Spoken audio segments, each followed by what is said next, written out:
I would request Shri G.P. Srinivasan ji to please present the mementos to the dignitaries.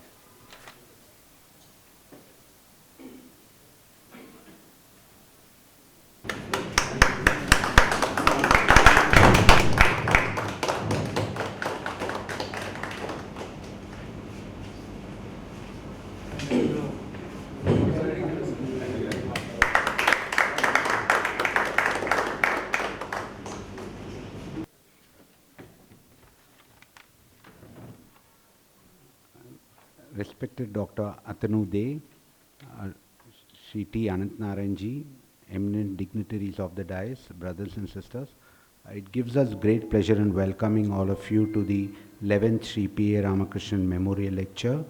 The series of lectures have been organized since 2009 in memory of my late father, Shri P.A. Ramakrishnan ji, a Dharmic warrior and eminent industrialist and social worker whose contributions are so immense it cannot be described merely in words.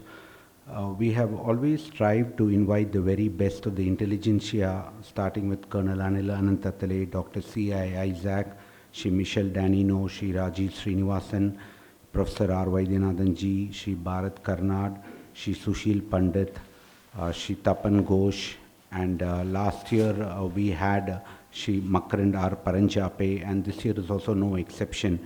As a matter of fact, when Shri Rajiv Verma ji, my good friend from Texas, informed me that Dr. ATANU Dey is coming to India and they are organizing a series of lectures in various cities, and it would be, whether it would be possible to organize a lecture at Chennai, I immediately accepted the offer. My only request was that I wanted to have it under the memorial lecture of my late father, because it's very difficult to get an eminent intellectual every year to come and deliver the lecture, so I didn't want to miss out the opportunity. Dr. ATANU Dey is an eminent economist. He has a multidisciplinary background, computer science and engineering. As a Reuters Fellow at Stanford University, he developed an economic model for catalyzing rural development called RISC, Rural Infrastructure and Service Commons. He writes widely on education technology, economics, and politics in his blog on India's development. In his book, Transforming India, he explains why India is still a largely poor country and the path to India becoming a prosperous, developed nation, and I'm sure his talk today will touch on this. He's actually a classic example of the saying that you can take an Indian out of India, but you can't take India out of an Indian, because his heart largely beats so much for India in all what he has been doing in the last several years. I would actually like to wind up with this, but just a small a small conclusion I would like to make. A couple of days back, we had a former President of India, Dr. Pranab Mukherjee, making a statement that when we reach a $5 trillion economy, we should not forget the previous government, especially the Congress government. And most of us who have been here, I think we lived in that very golden era. My friend Rajiv Srinivasan ji, who delivered the third memorial lecture, called it the Nehruian Stalinist era. It was so oppressive to most of us that a telephone line took a normal period of, I think, 4 to 5 years, if I remember correct. And we had anybody who wanted to do business, you know, it was literally, everything was stacked up against them, and just to survive was an achievement. So, and we cannot forget the 1991 balance of payment crisis that we went through, where we had to physically airlift about 60 tons of gold to London just to get a meager $600 million. The irony was that the nation that plundered us, we had to go back to them and mortgage our resources. And so I just remembered all those days when our former president made this statement. We just cannot forget those days, so oppressive it was. So I would now request Shri T. Anantnarayan ji, former Executive Director Finance, Ashok Leland, who had a very long association with my father, to make the introductory remarks, and after that, Dr. ATANU De would deliver the memorial lecture. Thank you.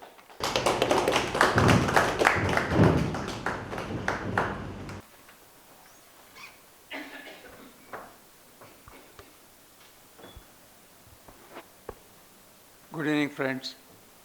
I was very privileged when my namesake requested me to come and preside over this, because I had been associated with Sri Ramakrishnan and I had the privilege of seeing him at very close quarters to say as to what the man was.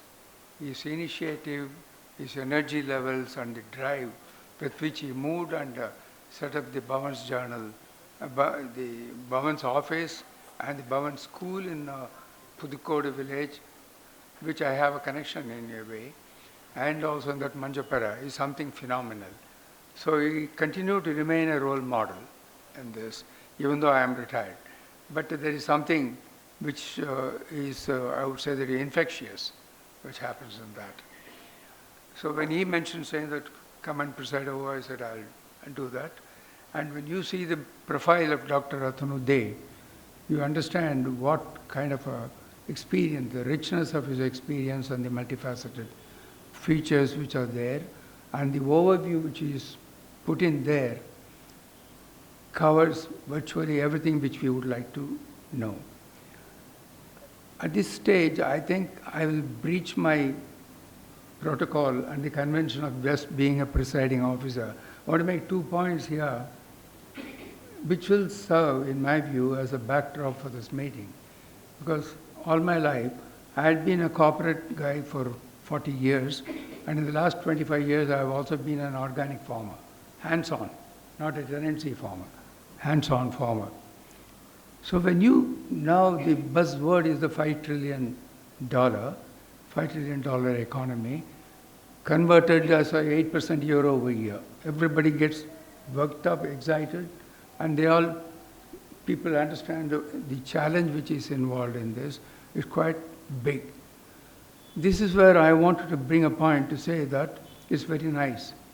But the sector which has to be pushed and which has to give much more than an 8% growth, if you have to get that composite 8% growth, has to be agriculture. It's quite true that the agriculture segment's share in the economy has been coming down over the years. It may be around 20% now. But having been a hands-on farmer, I see that whatever we have been doing is not adequate. If you notice the last 5 years, the things like the Swachh Bharat or the Beti Bachao, there was an element of fervor, there was a missionary zeal, there was a kind of a kick-up which people had given. That had worked in a social sector. But this agriculture sector is still suffering from very fossilized mindsets.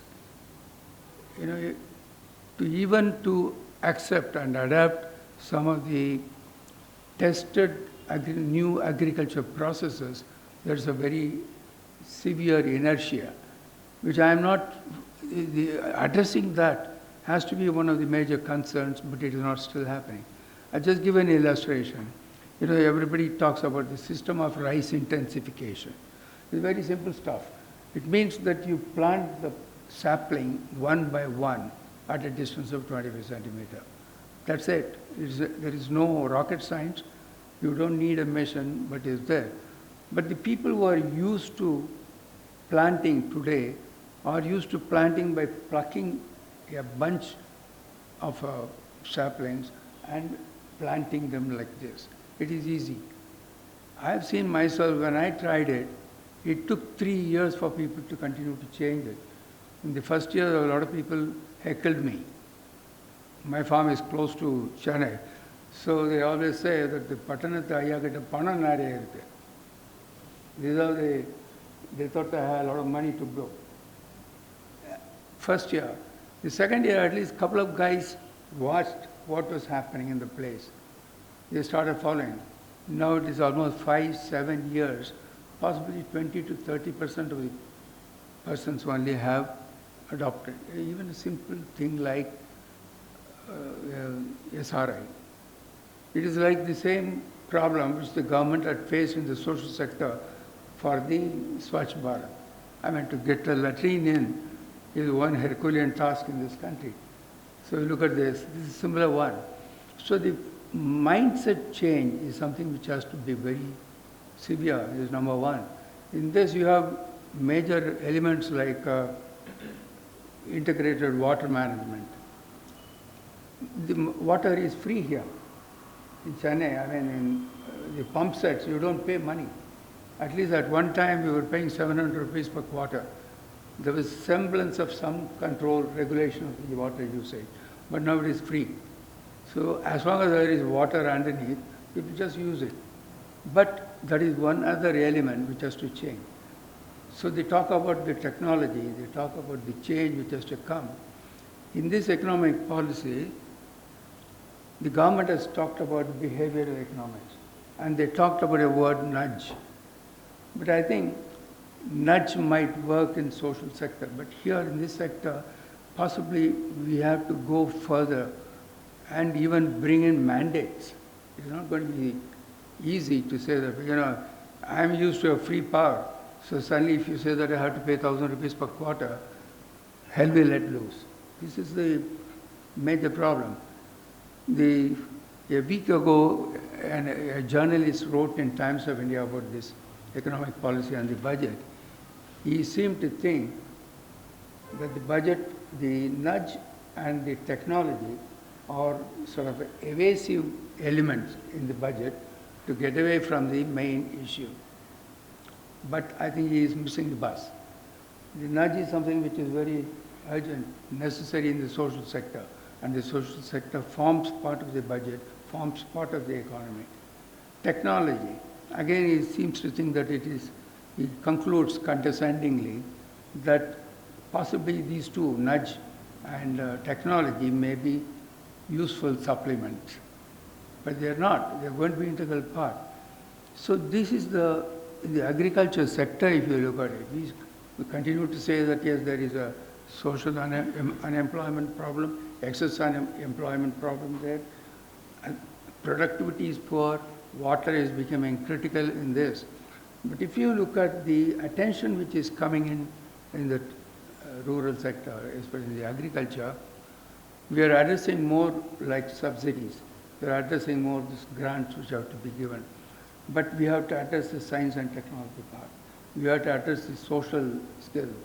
It requires an enormous software. This is something which I wanted to make. This is on the agriculture. The second is, if you look at a 5 trillion economy or a 8% growth year over year, the states have to play ball. The states are on their own path. The only visible joint effort in the last 5 years or 3 years maybe is GST. So we need similar GST replications. One major problem which I have witnessed in my corporate life is let me say, the impunity with which the government reneges its own commitment. If they have committed for, say, projects like Ford or Hyundai, to this day, the commitments have not seen the light of the day. So it's a question of a credibility. It's a question of the accountability. For example, in Hyundai Memorandum of Understanding, one of the governments, I don't know whether it is DMK or ADMK, they promised circular railway covering Ambattur, Shri Perambur, Balajabad, so that the shipments can take place through Ambattur to harbour. The Hyundai is here for 25, 30 years now, but this other project has all been forgotten. So more and more of this, you see, like the windmill, if there is enough power elsewhere, the electricity board happily reneges the commitments.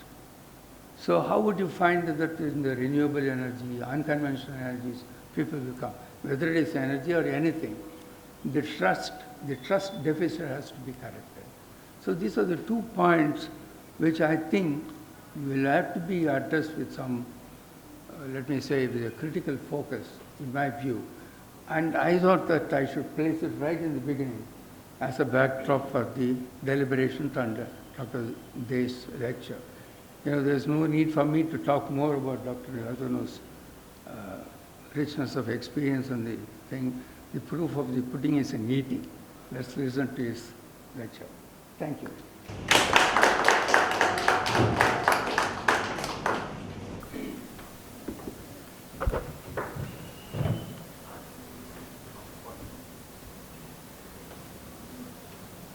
Thank you, Sri Anantanarayanji. It's been very kind of you to preside. Thank you, Anantanarayanji, for inviting me for the thing. Ladies and gentlemen, good evening, and I'm delighted to be here, and I thank you for coming to this event.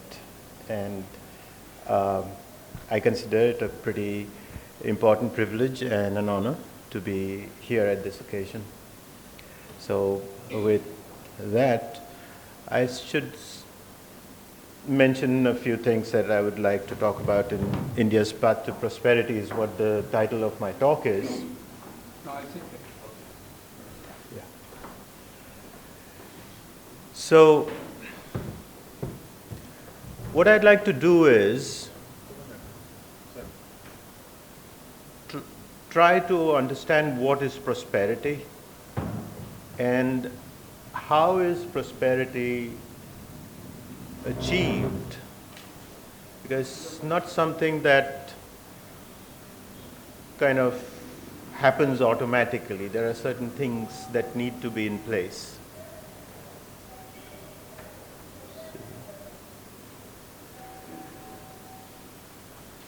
Why is it that we have to be concerned with prosperity? Firstly, material prosperity is what we are talking about, because we are material beings. We need stuff to survive and to prosper. Now, material prosperity is necessary, but not sufficient for a full comprehensive human development. But since it's necessary, we must make sure that it is there. So that's why we have to ask what exactly is prosperity and how do we get there? What is it? First thing I'd like to note is that this whole idea of prosperity is a very recent development. It is a modern concept. Most of human existence was humans didn't have prosperity. It was relentless suffering. Human existence, in the words of the philosopher Thomas Hobbes, social scientist, it was mean, poor, nasty, brutish, and short.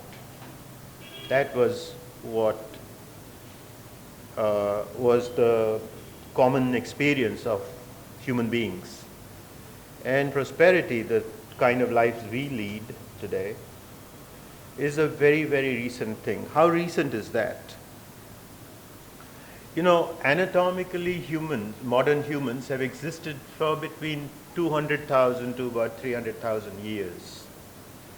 So let's assume that, take a median figure and say it's like 240,000 years humans have existed, just like you and I. If you met a human being 200,000 years ago, we won't be able to distinguish them. We are anatomically the same. Now, if you compress 240,000 years into one day, then what you'll see is that for the entire day up to 11 p.m., there has been a life of what we just said, very subsistence existence. And only in the last 10,000 years, or the last hour of our day, we noticed that humans moved from being hunter-gatherers and they became settled agriculturists. So farming was started just in the last hour, that is the last 10,000 years. And it was a major transition from a hunter-gatherer existence where you don't actually have settle down and do things, you just hunt whatever you can, gather whatever you can. And then you subsist on it. So subsistence as hunter-gatherers. And so at 11 p.m. at night, we start becoming settled agriculturists. And then, just a minute and a half before midnight, just a minute and a half, 250 years ago, the whole thing changed. Something happened, and that changed the way people lived. It opened up something new. It never existed before.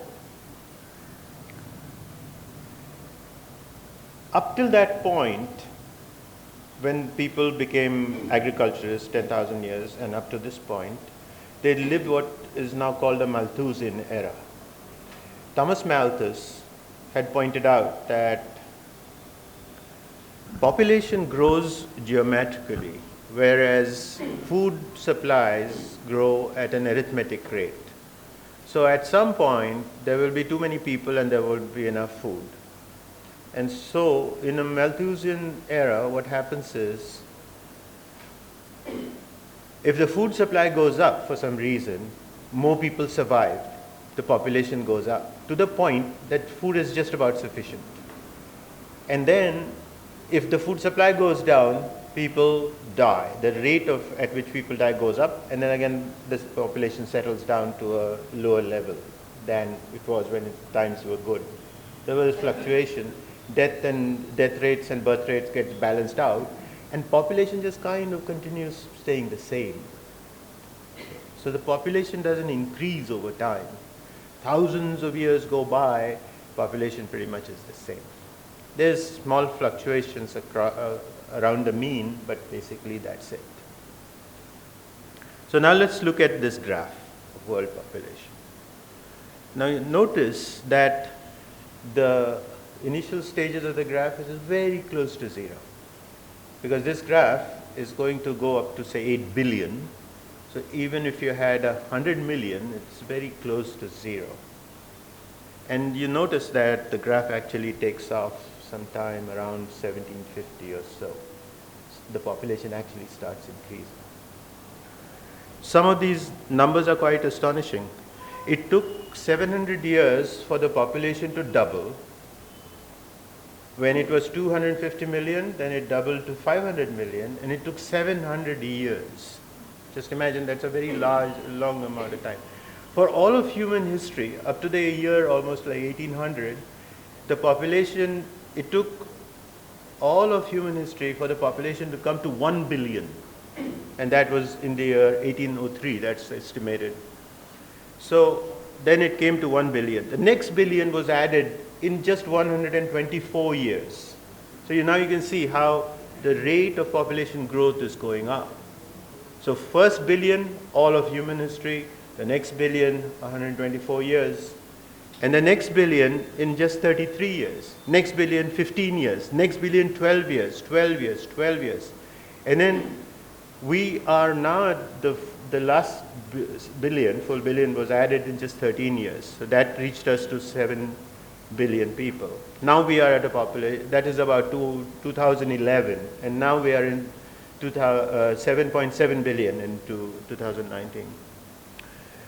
Amazing rate of growth. Just imagine that the population of the world in 1950 was only 2.5 billion. And in 37 years, in 1987, it doubled to 5 billion years. It's well within a person's lifetime that the world population became double. And the world is mostly composed of people who live in Asia, okay? India and China. Look at this graph and notice that the rest of the world is a small segment, small proportion as compared to the Asian population. Now you'll hear people say that say in the year 1700 or 1800, India's GDP share of the world GDP was 25%. That is because India's share of the world population was 25%. And during this time, before 1750 or so, all the world was equally poor. So their income was very low. They used to produce low. When we talk about income, we also had simultaneously mean that that's how much they produced. So if everybody produced very little, they lived at the edge of subsistence. The larger the population, the larger the share of the world GDP that they would have. It's a very simple arithmetic. Now, something happened, and some people call it the Great Enrichment. And that Great Enrichment suddenly changed the way things happen in the world. People were able to produce more. And they were able to produce more, that means they were able to consume more. And this is from, they actually started creating wealth. So this production of wealth led to the production of more people. I mean, population increased. And the more the population increased, the more wealth was created, because people create wealth. So wealth creation is both a cause of population as well as a consequence of the population.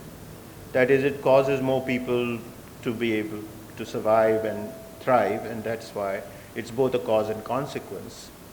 And the reason that the world started becoming wealthier is because of what we call technology. And technology is that thing which actually creates the wealth that we are talking about. It's the means. So we have to define what technology is at this point. What we have, let's say the food, this is, we call it high technology. Right? The broadest definition of technology is the knowledge of how to do something. Okay? It's know-how.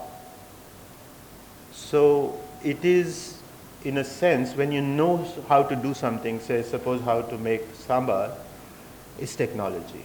You know the process of how to make something. It's the sambar technology. If you have that technology, you will be able to make sambar. You might have the ingredients, but if you don't have the technology, you won't be able to make sambar out of it. It's as simple as that. Everything that you see, which is a product of technology, is embedded into it recipes. And there are thousands and thousands of recipes that go into the simplest of products. See, this I need to stress very clearly, that technology is know-how. So, wait a second, have I done this? Yeah. So because of technology, the world GDP started increasing. And you notice that this graph reflects the other graph, the population graph. Very similar. Because as I said, technology, wealth is a consequence of human population, and human population increase also is both cause and consequence of the thing. So how dramatic the change has been is illustrated by just looking at the numbers in the change in the world from 1966 to 2016. Okay.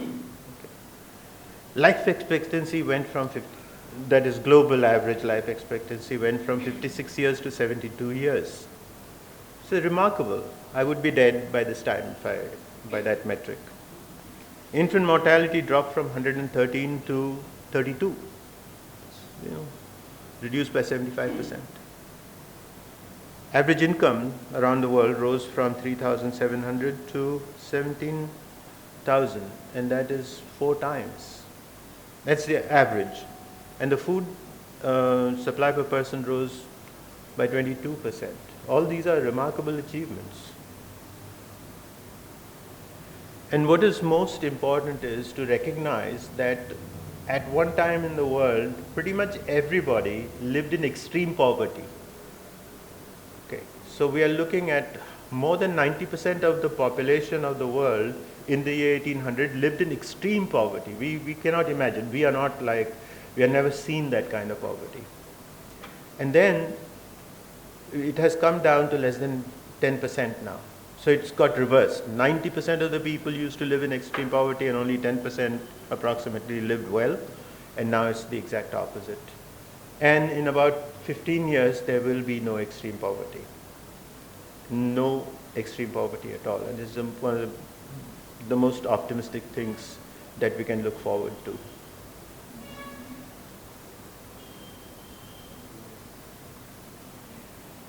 Now, poverty is one thing, human development is another. And one of the factors that go into measuring of human development is child mortality.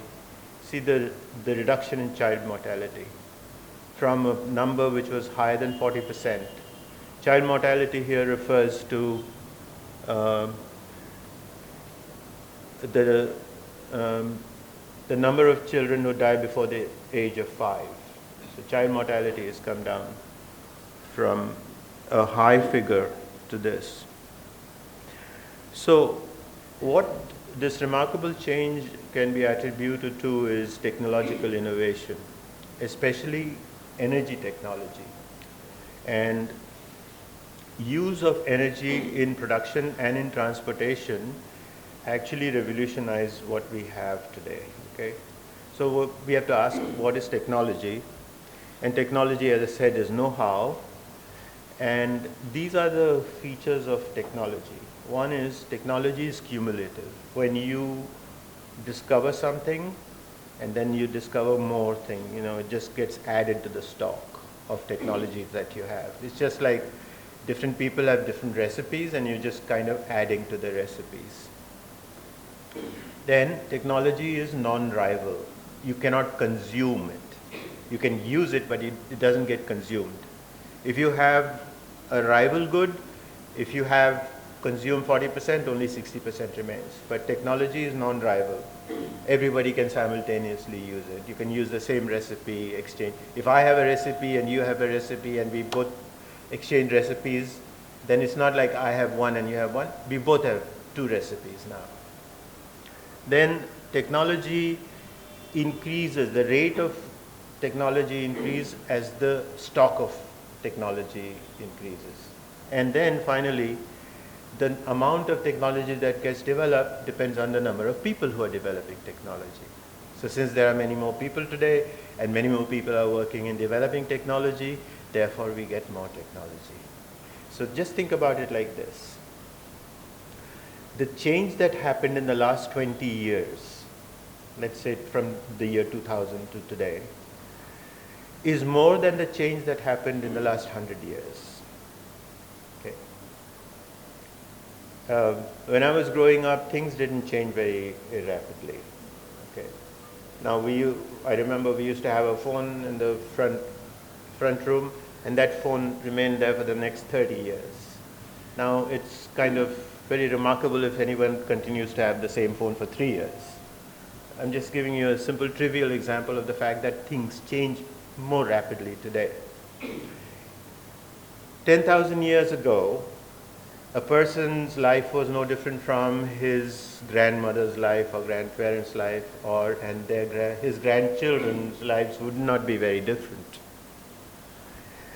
Today, you can imagine that our lives are so different from our grandparents' lives.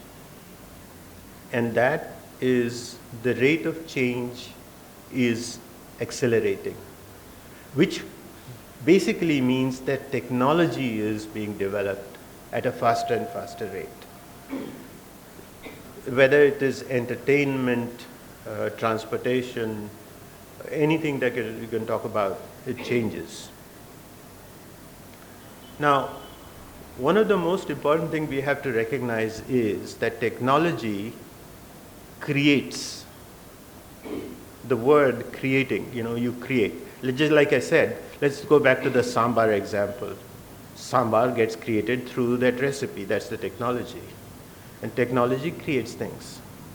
And one of the most important things that technology creates are resources. Okay. Natural resources. There are no natural resources. There are natural materials, but there are no natural resources. Nothing becomes a resource until human minds develop the technology. That is the recipe. So suppose a few hundred years ago you had discovered this oily black thing oozing out of your farmland. You would be out of luck because you couldn't grow rice there or some crops there. It was not a resource. It was a pollutant, that oily black thing. When it was developed, the technology was developed that, this is called petroleum crude, which if you refine, then it becomes a fuel, a source of energy. But even then it is of no good until you have internal combustion engines, which can use the thing. So now something which was completely worthless, was a pollutant, becomes a resource. Similarly, if you have a mountain of uranium in your backyard, it wouldn't do any good to you if nobody knew what uranium was, how to use it in reactors, how to build reactors. How to build reactors, that's technology. Everything that existed on the face of the earth a million years ago exists today. Close to the surface. What we do is we take it, mine it, refine it, transport it, transform it. That is what creates the wealth that we have today. Now this means one thing. When you think that we are running out of this or running out of that, it's wrong. There is no such thing as a natural resource. All resources are artificial, human created. It's not like they actually created, but they know how to, given the materials which is natural, you know how to make it into a resource. Now what is the ultimate resource? It's the human mind. The human mind is the ultimate resource. And if you have a lot of human minds who are engaged in figuring out how the world works, then you have advancement in some sense. This is a very important point. It's a human mind which creates the resources. It doesn't exist without the human mind. If I take a place and I show you, okay, it has got mountains and rivers and all kinds of minerals and this and that, it is still not an economy until people get there. It is there as a natural thing, but it's not an economy. An economy is where people produce wealth and consume wealth. Talking of wealth, I think we should make it clear that wealth is not money or gold or anything. Wealth is something that we we find useful. Money, of course, is there, but it's a mechanism that we have invented so that we can actually exchange stuff. Money is just a nominal thing, it's not a real thing. We can use some other things, like instead of the money that we have in our pockets, banknotes, fiat money, we could have used maybe written down notes that I owe you so much, and you take that note and give it to somebody else in exchange for something, etc. So it's just a way of doing. Wealth is always measured in monetary terms. I can't really tell you that I own this and that and that. One way to say is figure out what the monetary values are and then add them up and say, okay, I have 10,000 rupees of wealth. So we can compare things. But money is not wealth. Wealth is something that we can eat, wear, take shelter under, use for transportation, for producing other stuff and so on. That is wealth. So when I say that humans have created wealth, it doesn't mean that we have created a lot of money. We have actually created stuff that we can eat or wear and so on. So technology changes the world by producing new products and new production processes, and technology creates capital. So here the word capital is very important for us to understand. Capital is stuff that we use, tools that we use for production. So first we have to produce the tools and then we use it for production, and it increases productivity. Productivity is the word we use to mean that for a certain amount of input, we get a certain amount of output. So productivity increases means that for the same amount of input, we get a greater amount of output.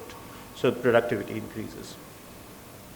So the important thing about technology is that it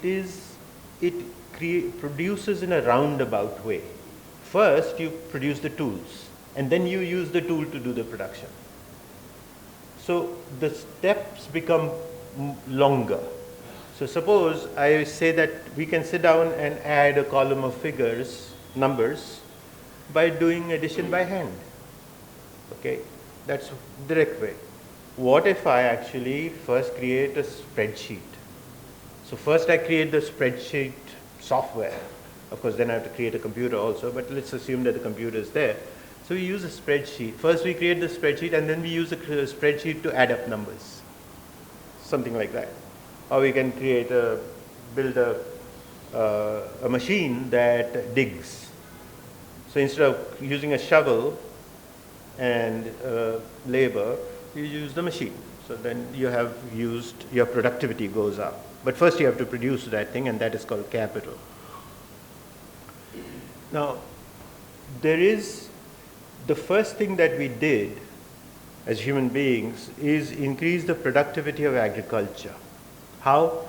Agriculture was, before the invention of the plow, was very manual, and then you invented a plow, then you figured out that to take the plow, you use some kind of, some animal, a draft animal, like oxen or horses, and that increased your productivity. And then later on you said, okay, what about mechanical things like tractors and various things? So again, your productivity increases. Now when productivity increases, you don't need that much labor to produce the food that you needed. In the year 1800, approximately 80% of the United States labor force was in agriculture. 80%. Today, the United States produces a lot more food per capita, and it just uses 1% of the labor force and is in agriculture and related activities. In India, about 60% of the labor force is in agriculture and related activities. So if you won't have 1% in agriculture related activity, it releases labor for other activities. Imagine if 100% were in agriculture, then you would not have anything else being produced other than food. No clothes, no shelter, no education being produced, no specialized jobs like doctors and scientists and engineers, nothing. It's only when agriculture becomes so productive that it releases labor. And therefore, when agriculture releases labor, you can do other things like industries and services. Then you can go into manufacturing. And when manufacturing becomes very productive, because you have better machines and more complicated and intelligent machines, then again you don't need that much labor in manufacturing and industries, then it goes into services. What is services? When you go to a doctor, that is a service we are using. So education is services, dentistry, entertainment, all this is service. They are not producing food to eat or making machines. They are consuming these things, but they are producing something that we can now enjoy, because people have been released from back-breaking agricultural labor, routine mechanical labor in factories, and so as the economy proceeds along a certain trajectory, it starts with agriculture, then agriculture starts shrinking as a share of the economy. It doesn't mean that less is produced. The production in absolute terms goes up, but the share of the economy accounted by agriculture keeps going down. And if you look at the world figures, all countries which have a very high percentage of its labor force in agriculture are poor countries. That's because historically that was the story. When people were largely in agriculture, the whole world was poor. Countries that moved out of agricultural labor and moved into industries or services, they became, it's not that because they moved out that they became rich, but because agricultural productivity increased, that's why they were able to move out. The important thing is that to have an industrial revolution, you have to have an agricultural revolution. Because if agriculture is labor intensive, you have to have food first. Doesn't matter what you do, you have to have food. So therefore, if you don't have a very highly productive agricultural sector, you will not be able to have a highly productive industrial sector globally. Now, in the world of nations, some nations can be go into industries without having an agricultural sector. Why? Because you can trade. You produce cars, and somebody produces agriculture. Like in this American state of what is it? A corn growing state. Take a corn growing state. Now,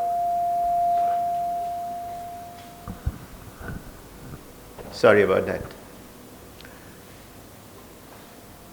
In the cornfields of Iowa, maybe it needs to be turned down a little bit. Or maybe I should stand back a little bit. Can you hear me?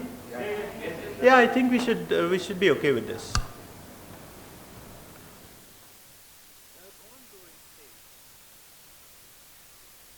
Yeah. In a corn growing state, what happens is this.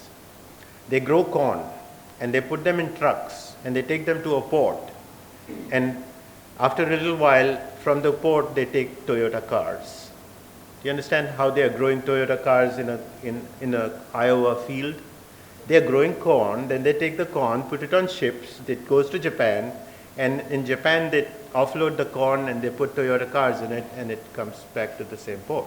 So you're growing Toyotas in the cornfields of Iowa. You see, that is what's happening here, trade. Now, this brings us to the important thing. But, okay, I'll come to that later on. But first, I have to make one point that to move from agriculture to industries, labor, there's one important thing you need, and that is literacy, education. Agriculture, especially, subsistence agriculture can be done by anybody. You don't need very much technology, learning, and all that kind of thing. Human labor, some inputs like seeds and water and land, and you got it. But otherwise, you can't do the same thing in industries. You have to be literate because you can't follow instructions. Things have to be written down and recorded and stuff like that. So therefore, education is the key, which actually helps a country transition from agricultural-based economy to the post-agricultural-based economy. So here's the thing. I was talking about technology. Which is the most important technology developed by human beings is the question. So I'm going to answer that question now. So let's start with this very simple puzzle. We don't consume, none of us consumes what we individually produce.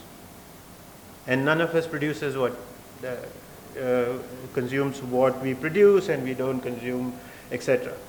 Now, how is this? Isn't this a puzzle? Like, I consume clothes and food and shelter and transportation and entertainment, but I don't produce any of that. And none of us actually does, right? We all consume things that we don't produce and so forth. So what is it that bridges the gap between this production and consumption? And that is exchange. We exchange stuff. So we have a human tendency to use the words of Adam Smith, to trade and barter and exchange. And this trade and barter and exchange we do is not just with friends and relatives, but with strangers. So a corn farmer in Iowa is trading with somebody he doesn't even know, a Japanese guy he works in a Toyota factory. And this trade that we do with each other helps both of us. It's not that this trade actually impoverishes you and enriches me or something. No, we both get better as a consequence of the trade. And this is what we call a positive sum game, as opposed to a zero-sum game or a negative sum game. What's a positive sum game is that suppose we trade and we both get better off, that's a positive sum game. Suppose you lose 5 rupees and I find it, it's a zero-sum game. What you lost is my gain. And a negative-sum gain is something like if I break your window and steal your stereo, you have lost a stereo and your window is broken, and I will not be able to sell the stereo for the same price as I could have, you'd need to replace it. So it's a negative-sum game. So when you steal, it's a negative-sum game. And when you trade, it's a positive-sum game. And where this thing called these exchanges happen is called a market. So whenever you hear the word market, it's that institution is the mechanism where exchanges take place.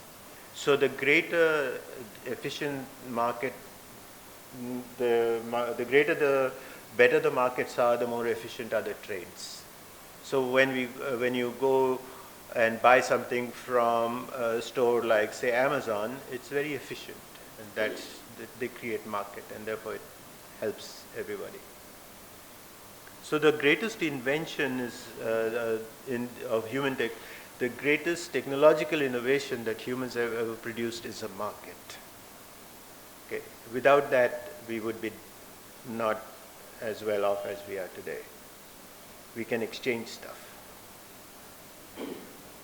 So now, let me just introduce one final term here. It's called free markets. A free market is a market where there are no barriers to entry or exit.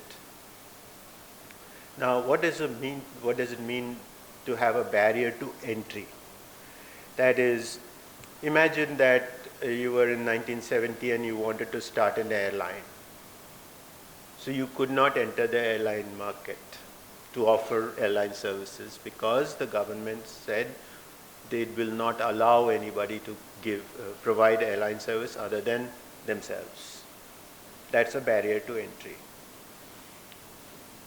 If today you want to start an educational institution, you have to get permission and permits and various things like that. These are barriers to entry. You can't just say, okay, I'm going to start a school. These are barriers to entry. Barriers to exit. You run a company and it employs 200 people, and you find that nobody's buying your products, your costs are higher than your revenues, and you want to shut down the factory, lay off all the employees and shut down the factory. They will not allow you to do that. So if the law says no, you cannot shut it down, that's a barrier to exit. Now, if you are unable to, if you know that there might be barriers to exit, you will not enter. It's like if I tell you, okay, there's a nice club down the road where you can become a member, but once you become a member, you'll never be able to leave it. You will not enter it. Similarly, if you say that, would you like to hire an employee? And you say, yeah, I would need that employee. But once you hire the employee, you'll never be able to fire that employee. Then you'll say, okay, I would better not hire that employee. I better do something else. Maybe get a machine that will do the job of that employee. But if I cannot fire a person, I'm not going to hire that person. So therefore, free markets are markets where there are no barriers to entry or to exit.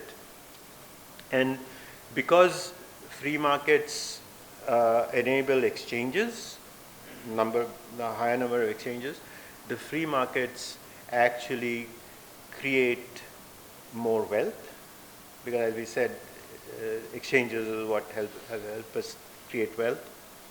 And the most important thing that you need for free markets is the concept of private property. That is, I cannot buy something from you that you don't own, and I cannot trade something that I don't own for something that you own. So we must know who owns what before we can trade. And trade or exchange is the core, let's say, the building block of an economy. Right? We produce, but production is not enough because we can't consume what we produce. If I was a shoemaker and all I produce a shoe and I couldn't exchange it for something, I would not be able to survive. And free markets lead to profit. The important word is profit, and profit is what the creation of wealth is another way of looking at and saying profits have been made. Now, in a socialist economy, profits is a bad word, and therefore they don't create much wealth, and therefore there's poverty. But if an economy is people in the economy are producing a lot of profit, it's another way of saying that they are producing wealth, and that's the way of how, how prosperity happens. So the profits, in a very simple accounting way, is a way of explaining it is there are revenues and there are costs. If your revenues are higher than your costs, you have some profit. Those are accounting profits. But basically, when there is profit, it just means that some value was created.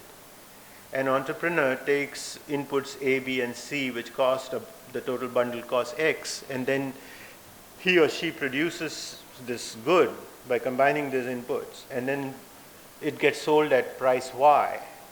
Then what happens is, if the price, the revenue is higher than the cost incurred, then it means that they have created value. Because value is what matters. Because if people are taking inputs and the output of that process is not valued, then it means that there's social loss, welfare loss, and that is the important point. So in many countries, in many ways of looking at the world, people say profit, non-profit, not for profit. It's as if it's some kind of great badge of honor.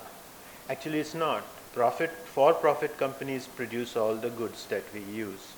Name one thing that you see around yourself and you know that the entrepreneur, the innovator, did it for profit. They didn't do it for the greater glory of society or God or serving mankind. No, they did it for profit. And because human beings are motivated by their self-interest, they serve other people. In a market, you don't have any other way to persuade people. You have to address their self-interest. And if you can meet their self-interest, they will do, in exchange, they'll try to meet your self-interest. So that's the whole thing. Now, it would be nice if we didn't have self-interest, we were selfless saints and all that, but that's not how it is. Human beings are not saints. I'm not saying that they are devils or sinners. I'm just saying that human beings are a mix of good and bad. We have good motives, bad motives. We care more about our family and ourselves than about strangers. So when you want to address strangers and exchange things with them, you have to create what they value so that you can get from them what you value. Free markets. So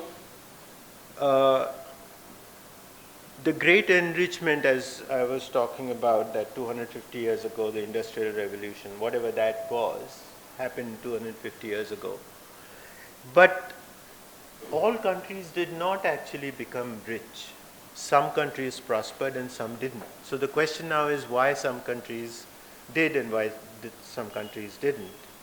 And the study of what we call the discipline called economics actually can be started around in the year 1776, because that was the time when a guy called Adam Smith, a Scottish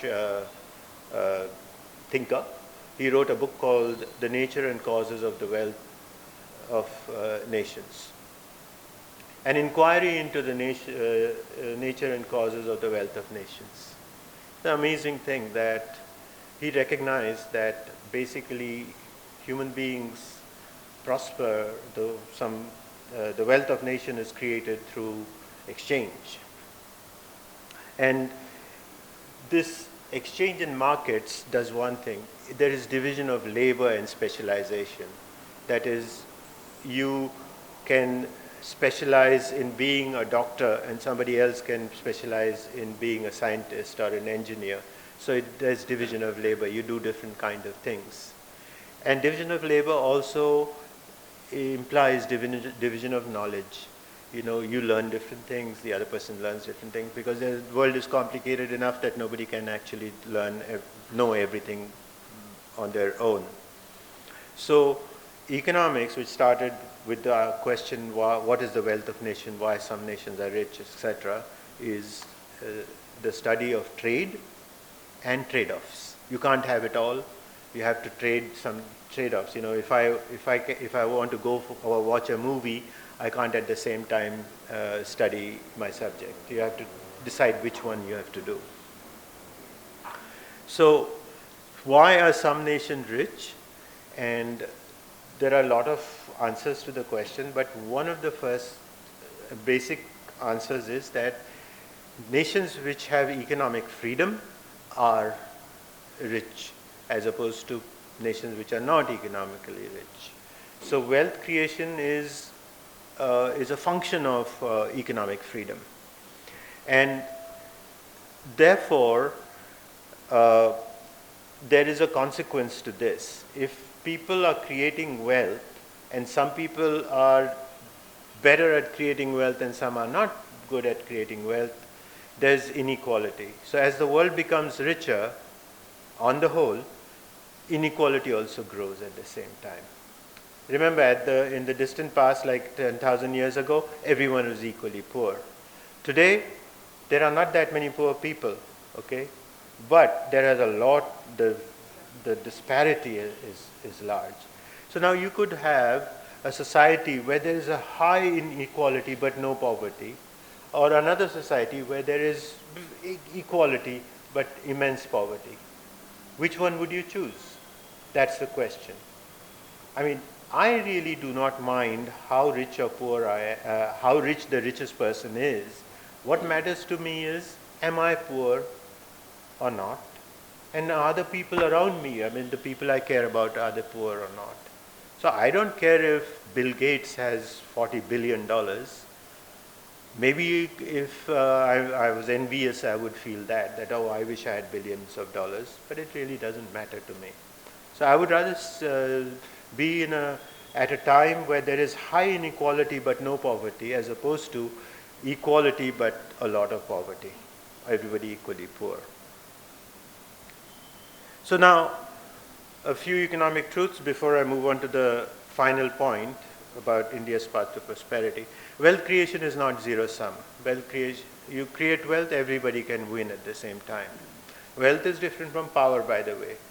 Everybody cannot be equally powerful. If you are powerful, by necessity, I have to be less powerful. Power and wealth are different things. We can all be wealthy, but we can't be all of us be the Prime Minister of India. We can all be billionaires. At some point, we will be. The other thing we have to recognize is that the world is not static, it's dynamic. And that has implications. That is, things are changing.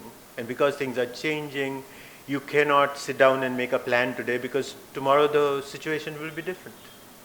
So that is an important thing, because all this planning commission and all that is not a good idea. It doesn't work. It makes it creates poverty, not wealth. So centralized command is a bad idea. All these are very important big topics. I will not go that, but I'm giving you the gist of the thing, that centralized command is a bad idea. Command and control actually leads to poverty, and all countries that have tried it have gone down that way. And India practices centralized planning and things like that. And then markets are the most important thing, because it's a mechanism, it's a process that discovers that nobody knows, what nobody knows. No individual or a group of individuals can discover what the market discovers. And that is what creates the wealth that we have, free markets. Now, if you try to engineer a society, it does not work. Why? Because engineering a bridge is okay, but engineering a society is not.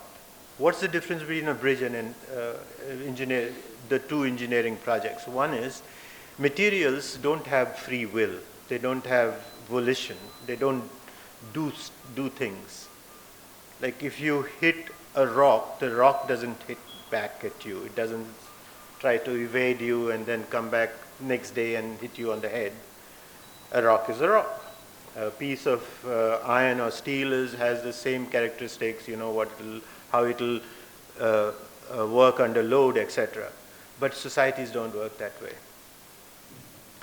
And what we have, this great society, is a result of human action, but it is not of human design. This was another Scottish Enlightenment person, Adam Ferguson, who made this observation in the 18th century. A brilliant idea that, what we have is of human action but not of human design. We didn't all intend it that way. What happened was emerges. It emerges. People play the game, and what the result of the game is not the intent of any particular person. You understand? Just like you have a football game, and it's not like they are all trying to do something and maximize the number of goals. There's no maximization going on. Each is trying to do their own bit, and whatever the result is a consequence of the interaction, that complex interaction that we can't foresee. So, free nations prosper, different kinds of freedom are important. There are three kinds of, broadly you can say, there's economic freedom, there is political freedom, and there are civic freedoms. So, some countries have a lot of economic freedom and no political freedom. One example would have been Hong Kong. No political freedom, absolute economic freedom. And they prospered like crazy. In about 40 years, they went from a very, very poor country to a very, very rich country, rich state, city-state. Same story with Singapore. No political freedom, but great amount of economic freedom. The United States has a good mix of great economic freedom, political freedom, and civic freedom. Of course, the civic freedom, when it started, in the birth of the country, they still had slavery, so that's not really economic freedom, not really political freedom. But remember one thing, the United States was a very small country when it started. It's not what it is today. Okay, at the time of its independence, there were 3 million people. There are more people in South Mumbai than the entire 13 colonies. Okay, 3 million people in there. And what they did was they created a system, and that is they had economic freedom for the people who were not black at that time. So what is economic freedom? Economic freedom is basically that you have private property, and that private property is something that you can actually dispose, use, trade, give as gifts. That is private property. And property that is justly acquired, that it is not through theft or fraud or force. And economic freedom therefore requires, for people to have economic freedom, you must have private property rights, that it should be recognized that this is your private property and that it should not be taken away from you.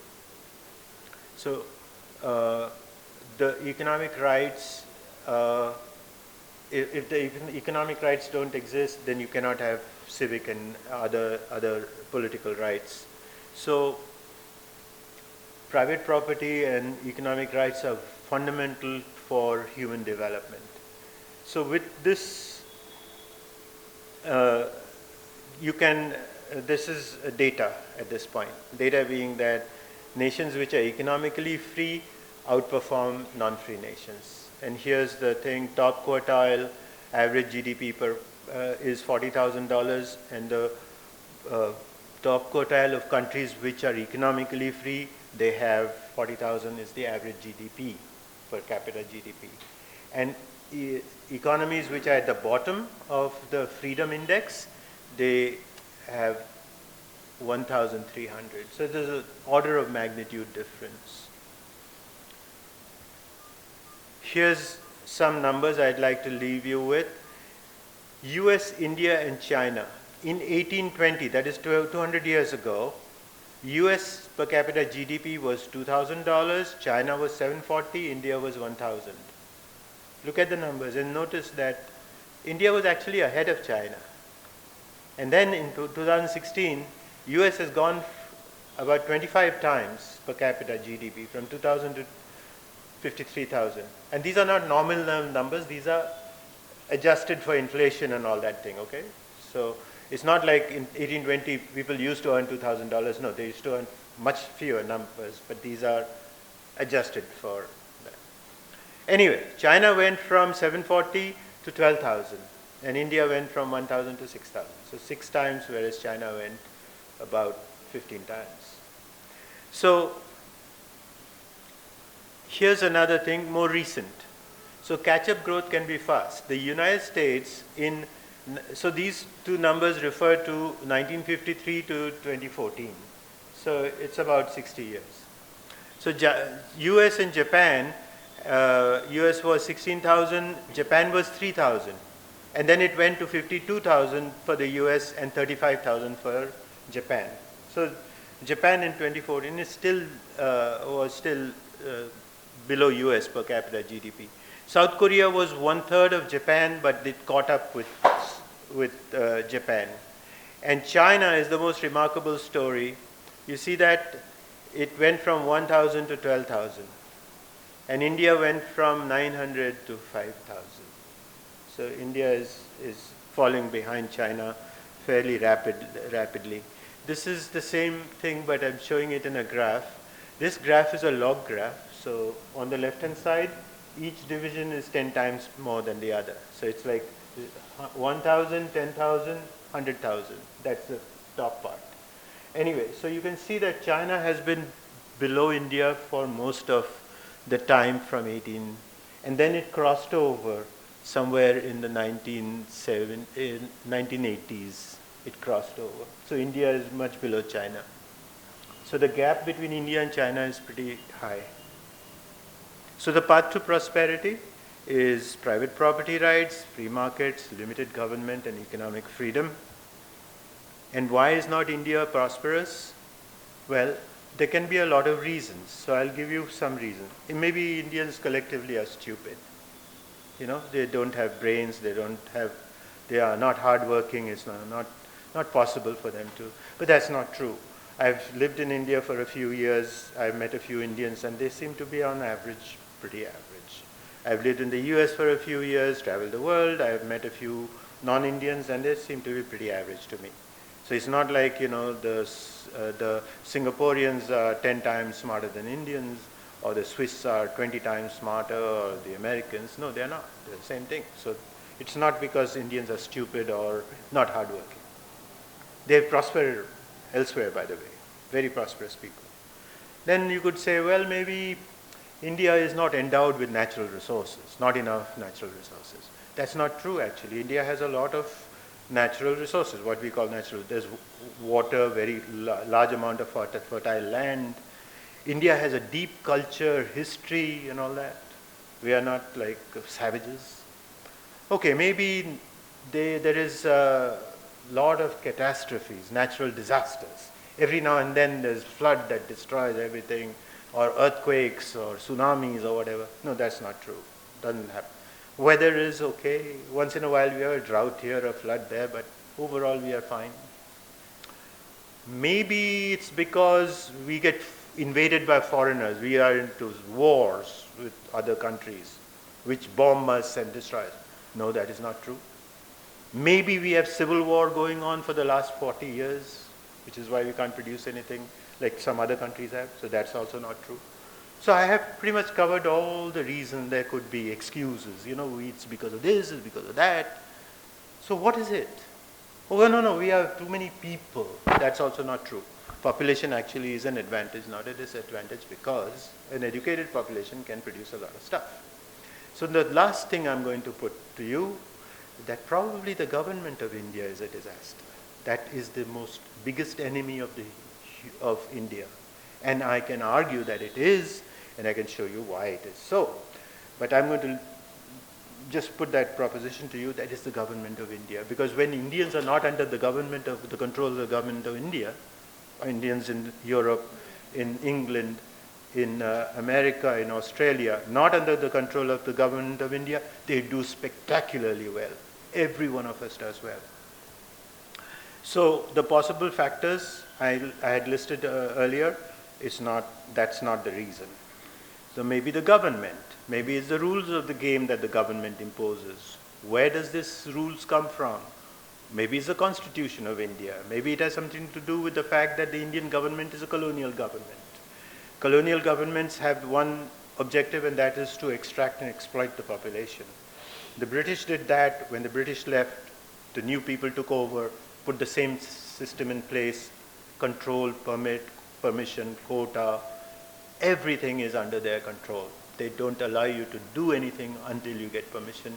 And to get that permission, quota, this, that, you need to bribe the government officials, the bureaucrats and the politicians.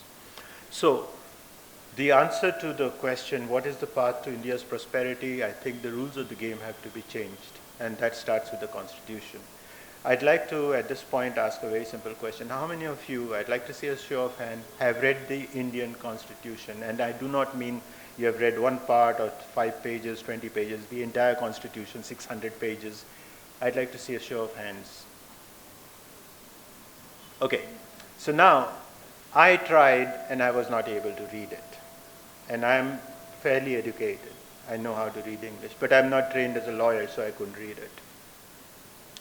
So my submission to you is that it is probably because we have a bad constitution that we are not as prosperous as we could be. Limited government is very important, and this is the important. Why limited government is important is because the government is the only entity which has a monopoly on the use of force within a given territory. And that makes it a dangerous instrument for anything else. Anything that involves force, you need to have the use of force. But things which do not involve force, you should not use an instrument which fundamentally is the use of force. So it should not be, government should not be in business, it should not be in education, it should not be in charity. Because let's give a simple example.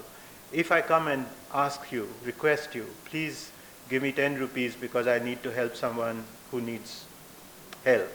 That's charity. I'm requesting you for charity. But if I come to you and put a gun to your face and say, hey, give me 10 rupees because I have to help these people, there's a difference in the whole thing. You will give, but it won't be charity anymore. It'll be robbery. If the government gets into charity, that's what it does, because where's the government getting the money from? At the point of a gun. No. You say, wait, that's not. They're just using taxes. Right, but if I don't pay the tax, they'll send the police. If I refuse to submit to the order of the police, they'll put me in jail. If I try to resist that, they'll shoot me. So that's what I'm saying, that ultimately it's a gun that is what the government uses. And that is wrong. So with that, I'd like to thank you very much for your kind attention. And I would like to say, if you want to get in touch with me, this is how you can get in touch with me. And there are these topics that I would have talked about if I knew there was interest. But at this point, I'm open to questions, if you have any. And there we are.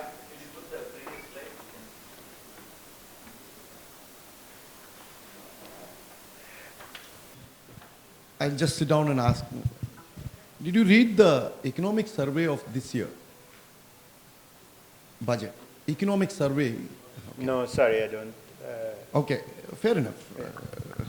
Doesn't elevate you or put you down. The problem I see reading the budgets in the economic survey is that we look like, to paraphrase what the finance minister of Boris Yeltsin said, that after the Russian Federation was formed, and he says that I entered the cockpit of an aircraft midair to find nobody inside the cockpit. Somewhere down the line, we seem to lack a total blueprint for economics, macroeconomic management. We don't know what the state should do and what the state shouldn't do. Reflexively, if there is a problem, we think it is the problem of the state to come and give me that particular solution. Why do you blame the Constitution? I am on your side when I blame the Constitution. But I would like to also understand your mind. So where do you find that there's a blaming of the Constitution in this? For instance, the Constitution does not mandate or require you to enter into areas like charity or wealth redistribution and other things. On the contrary, the Constitution definitely allows you for wealth generation. Somewhere, don't you think we have mixed up the two? Okay, so the answer is very straightforward. The Constitution allows the government to intervene in the economy. You have to admit that. It does. It says these are some kind of things it should do. It mandates it, as a matter of fact. It does mandate it. So when the government intervenes in the economy, it politicizes the economy in the sense that decisions are taken politically, politicizes the economy.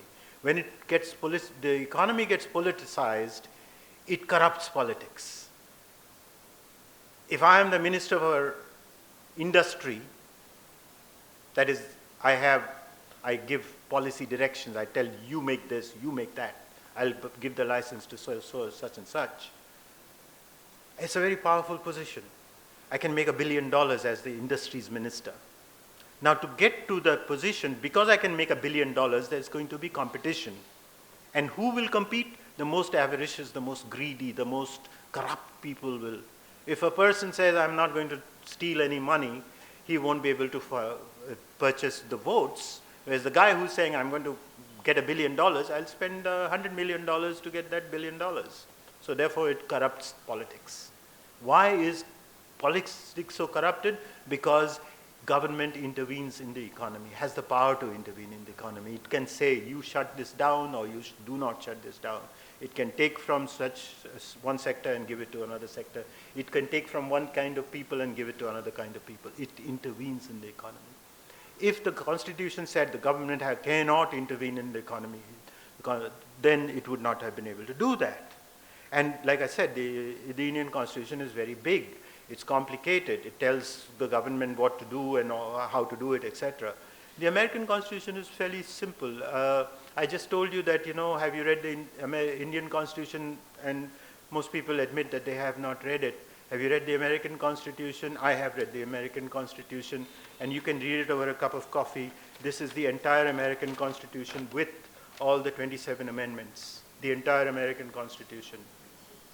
Now, I'm telling you that if you have a constitution which is not only readable, it is read by everybody. Every school child has to read this because it is written in plain English.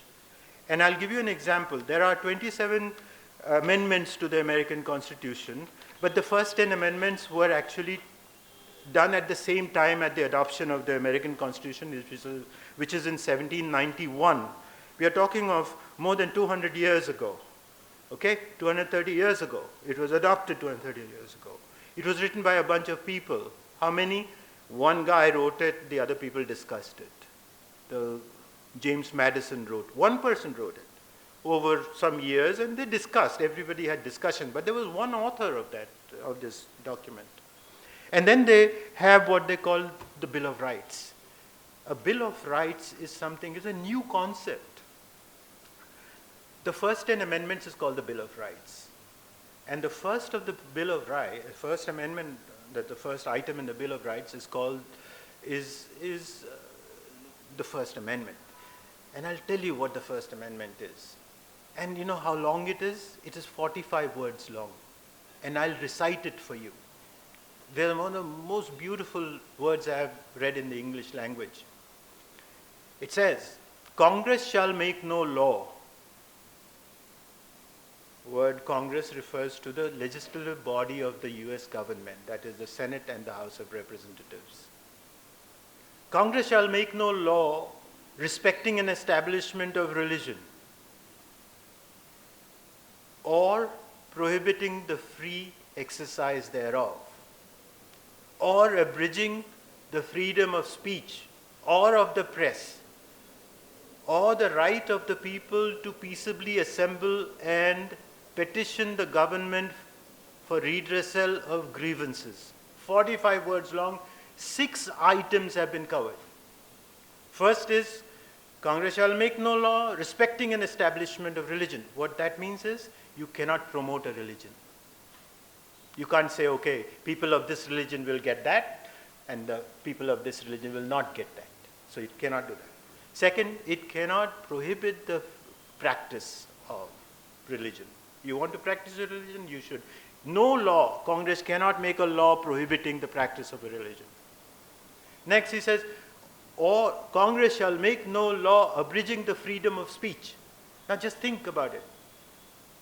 Congress shall make no law abridging the freedom of speech means that the freedom of speech exists prior to the Constitution. It exists. That's your right. You cannot mess around with it. Congress cannot make a law saying you can't say this or you can't publish that. Freedom of speech and of the press. Or of the people to peaceably assemble. So again, association. You can form associations. You can assemble together. Congress cannot prohibit you from peaceably assemble. You can't just start a riot, but peaceably assemble. And petition the government for redressal of grievances, which means that the government can be questioned. It can be taken to court. It's not the emperor or the king. No, you can take them to court. Say that you did me harm, now you have to pay me back. Something like that. What I'm saying is, this is an example of a point which limits the power of the government. In India, the government is all powerful. There is nothing you can do against the government. You can say what you want to say. The Constitution gives you the freedom of speech. But then it goes into the exceptions, which basically mean that you can say whatever you like as long as the government approves of it. That's it. If it doesn't approve of it, you can't say it. And the First Amendment of the Indian Constitution, introduced by one guy who's supposed to be a Pandit, last name Nehru, he introduced it in 1950 or 51, I forget. And it runs into 1750 words. I could not memorize that one. Unlike the First Amendment of the American Constitution, which also deals with freedom of speech and expression, this also deals partly with freedom of speech and expression. But it took me quite a long time to actually read it and try to understand it. Because it is written in legalese. It says, whereas notwithstanding clause subsection C, subpart 3, and whereas this, that, and it goes on and on and on.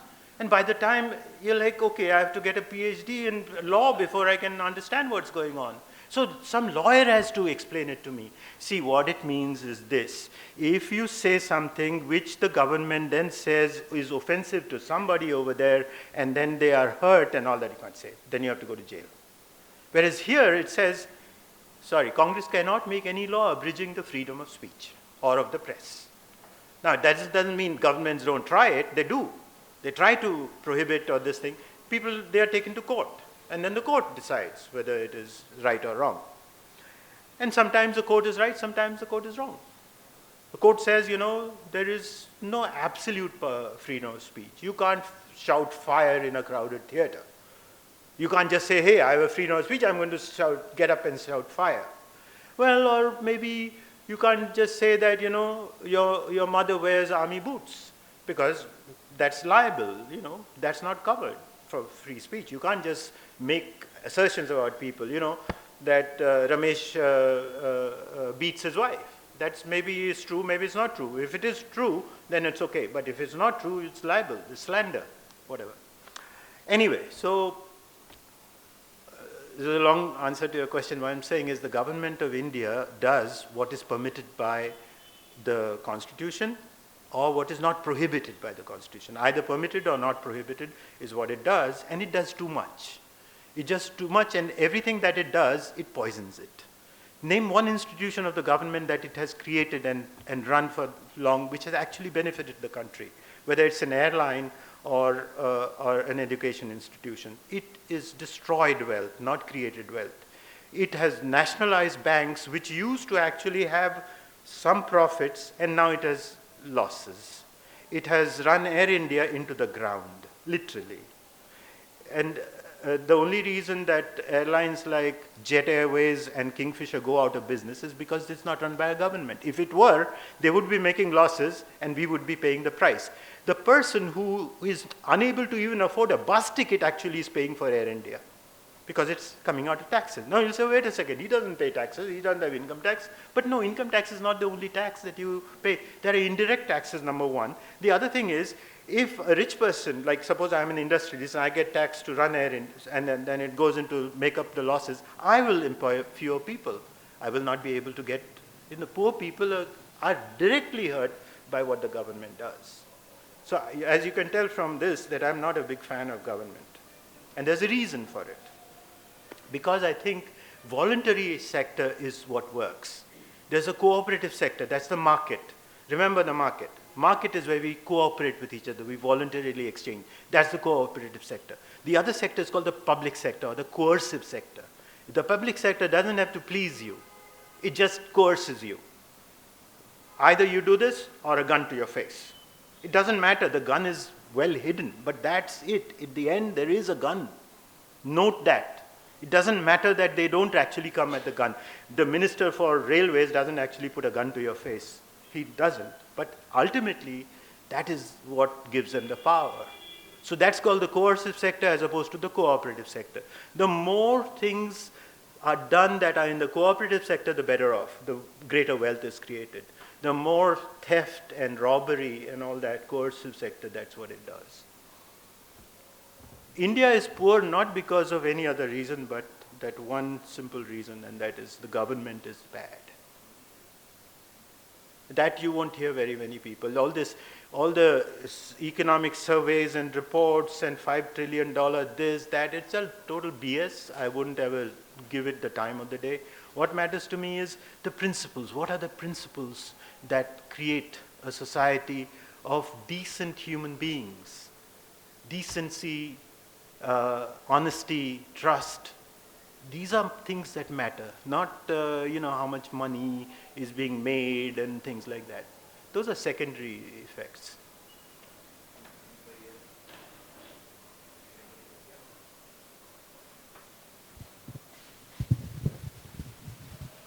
Yeah. We have direct tax and indirect taxes. Indirect tax, as you said, everyone contributes it, directly or indirectly, the indirect tax. It comes through GST and other things. But direct tax, what happens is, some rich pays with black money, without black money, middle class people pays, but the common man doesn't pay, or the agriculture who are, even they are millionaire or billionaire, they don't pay. How about abolishing direct tax, increasing little bit, some percentage to compensate the direct tax? How about increasing the indirect tax and abolishing the direct tax? Okay. Will help Indian Okay. economy. Firstly, you have to recognize that taxes are necessary for some activities that are legitimate. What is the legitimate activity of a government? A government should be minimal. Minimal government has to do this. Make sure that there is law and order, that people don't steal or rob and fraud, those kind of things. That's important, because without contracts, without property rights and all that, that has to be.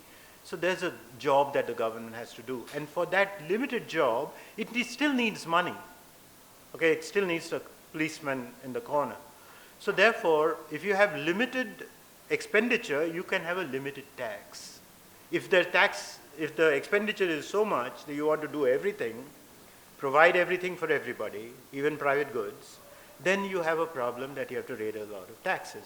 And raising taxes is always distortionary. It introduces distortions. Taxes are that kind. That's one of the lessons of economics. Taxes, you cannot have costless taxes. If you raise 10 rupees of taxes, that you get 10 rupees, you're probably costing the economy 15 rupees. There's losses associated with it. So that's number one. Reduce the expenditure. Don't waste money. Use the money for whatever is the limited purpose of a government. Second, now whatever has to be raised should be raised in the least distortionary fashion. So one of them would be, our income tax is a good idea. I don't think it's a good idea, but it's been around, people think that it makes sense, it'll go on. It's very difficult to get rid of income taxes, unless there's an enlightened leader who comes to the scene and says, let's get rid of income taxes. Just like if Modi, for example, who did demonetization, instead of demonetization, if he had got up in the morning and said, listen, no more income taxes, you know what it would do? No more black money. What is black money is important for us to. Black money is not black in color. It is not bad in any sense. What it is this. If I legitimately do a business, okay, I earn 100 rupees of profit, and then the government comes and says, okay, I want 80% of that. So then I say, instead of telling them I have earned 100 in profit, I'll declare 50 in profit. They'll take 40 out of it because 80% they'll take away. So I'll keep 10 rupees, which is legal, and the black money becomes 50. I earned it legitimately, but it has now become black. You see, black money is created when people are unable to declare the legitimately earned income. Okay? As opposed to, I'm a politician, you need a permit. You come to me, ask for the permit, and I say, okay, 2 crores. You give me 2 crores. I have black money now. But did I legitimately earn it? No. I'm a judge. He and he are litigating, and he comes and says, okay, 10 lakh rupees judgment in my favor. Okay, so I have earned. The bureaucrat, the politician, the judge, the police officer who takes money to look away is black money also. But you're confusing 2 kinds of black money. One is a person who has legitimately earned, whether it's a doctor who takes money in cash and doesn't declare the income. Because if suppose the income declaration, okay, you pay 10% tax. Most people will say, why not? If I give 10% tax, I keep 90%, at least I can do stuff with it. So that's good. But if you make it 40%, 80%, in Indira Gandhi's time it was 97%, what do you think? You have to be a moron not to actually say, okay, I'm not going to pay taxes on this, black money. Park it somewhere else. Just demonetize. This was an idiotic idea. Black money still exists. The guy, the bureaucrat who got 2 lakhs just a few days ago in the old notes, just called up the businessman and said, listen, you better take those worthless pieces of paper and bring the new notes to me. That's it. It just delayed the thing a little bit. A little bit of, you know, like my flight got delayed. I did reach the destination just 36 hours later. It didn't change my life. But what I'm trying to say is that black money is created by the government, for the government. Okay? If the government didn't have stupid things to do, then there wouldn't be black money. There are a lot of countries, okay, when you land in Hong Kong, you know, on the Aero Bridge, you see the sign which says, come invest here, low taxes. So people say, oh, let's go to Hong Kong, start our business, register our business, Hong Kong, Singapore and all that. There are people who are leaving India today because the government has started putting more and more restrictions on business. 5,000 high net worth individuals with more than $1 million, some number, very high net worth, they have left India in the last year, in 2018. China, 15,000, 5,000 from India, 15,000 from, I had a slide over here, I could show you. But anyway, people are leaving. If this is not a good place to do business, they'll just go away. And just look at Singapore, Hong Kong, United States, Canada, Australia. These are the places where people are going to. And they are leaving places like UK, France, and Saudi Arabia, and Pakistan, and all these, China, 15. So 15,000 from China, 5,000 from India. And the graphic I was going to show you had 40,000 people moving out of the countries. And 50% of that was Indians and Chinese, 5,000 and 15,000. And then these other countries like Canada and New Zealand and Australia, they are the magnets. They are drawing these people. And imagine how little, you wouldn't believe it, how little Australia is. It's probably the size of Bombay, of 25 million people, Greater Bombay. And they have something like 2 lakh Indian students studying there. Just imagine, the flow of Indian government has made it impossible to run educational institutions in India. SP Jain Management Institute has campuses in Singapore, Dubai, and Sydney. Why the hell can't they have it here? And I know somebody who's going to attend that 1-year MBA course in SP Jain Institute, 40 lakh rupees just in fees. India spends over $20 billion private money to go send people abroad. Everyone I know who has a couple of crores of money, they have sent their children abroad. Everyone I know. There's no way. Why is it so? Indians are teachers and professors everywhere else in the world, and they are very well equipped to teach and create the institutions, but the Indian government will not allow you to do it. I'm telling you, the only answer to this is India is poor because the government is its biggest enemy. It destroys wealth. And every one of them has done it. And now you see the exodus, not just of money, people. People are going to leave. They say, we are unable to do business here. But who is the government? It is the people, no? That's another very important point. I'm glad you brought this up, ma'am. The thing is, we say we must be free because after all, the government is us, and therefore we can't really be our greatest enemy. So therefore, this whole thesis is somewhat flawed. After all, the government is us. Actually, it's not quite true. I'd like to see you stand up and become part of the government. No, you can't do that. You have to have, there's a different class of people who become government. See, the one class of people are the hereditary people. So if you have the right, name, the name being Gandhi, and then Gandhi, Nehru, Gandhi, it just goes like that. Anyone with that name will make it. So that's one. The other thing is, it's not the average person who becomes a politician. It's the most corrupt that becomes a politician. You will not be able to survive. I'll give you a very simple example of that, if I can take 2 minutes. So, a friend of mine in Raipur, he told me that so-and-so person got a ticket from Congress. And he got the ticket for Congress not because he was a politician, but because a favor was owed to him, to his grandfather, and they said, "Acha chalo, isko ticket de do," and then he got the seat. He became a member of parliament. And when he went to his member, he was not a politician.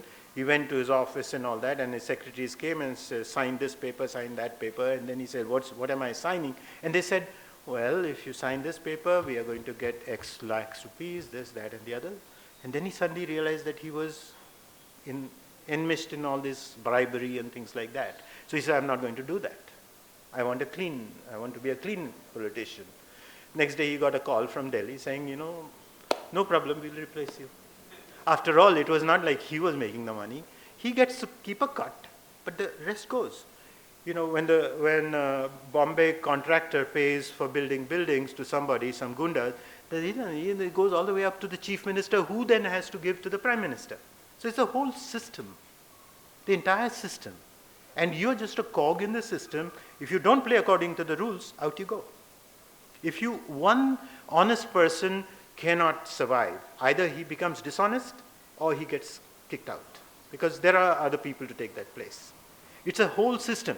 And like I said, politicization of the economy leads to the corruption of politics, which leads to incompetent people being in power who don't know what policies should be. I know a bit of economics. I studied it for the last 30 years out of interest, not because I had to get a job. Out of interest. I said, "Why is India poor?" I said, "Okay, let's go find out." As Anant Naranji said, I was a mechanical engineer. I studied mechanical engineering, studied computer science, worked in the technology sector. I used to work for Hewlett-Packard in California. Then I said, "Why is India poor?" I said, "Okay, economics informs the question." That's why I went and studied economics, and I still do. I'm still a student of economics. And my problem is, I don't understand why we don't actually go out and lynch these people, take them out, literally, because they cause the deaths of millions of people. 5,000 children die every night in India, every night. Below 5,000 children. Just think about it, the heartbreak, the misery, the pain, the suffering, and it is all human-made. It is not, all this misery is not imposed by nature, by God, it is all human-made. I wish there was a place where these guys will, after they die, they will suffer, but that's not going to happen, so that's it. It's all here.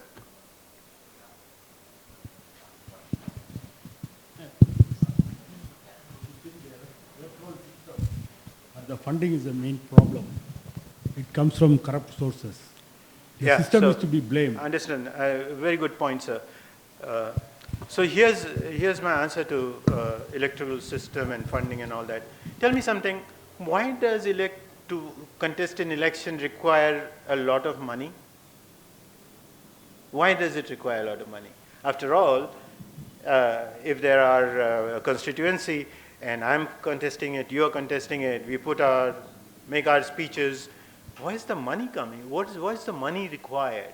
And why should you spend money? Suppose you are a very smart guy who knows about, let's say, industries or whatever. You become the minister and you cannot make a penny out of it. You'll do your job, but you'll never get a bribe. Would a person who is incompetent, has no interest in it, but only greedy, will he join the race? If he's not going to join the race, why would he spend money? You won't spend money, I won't spend money. We are just running on what we call, say, merit. I want to do this is my policy, your policy is this, people choose and all that. I don't have to bribe her to vote for me, you don't have to bribe her to vote for you. Why would you want to bribe? Because you're not going to get anything out of it. You want to do it out of your interest. You're a person who's interested in doing it. So the whole idea that electoral funding reform has to be done is silly, because only if a lot of money is required in elections, but why should there be required? So that's it is the problem earlier on. Yes, sir. So can a single individual be glorified for economic prosperity or contempt for economic downfall? Is it really correct? Yeah. Yes.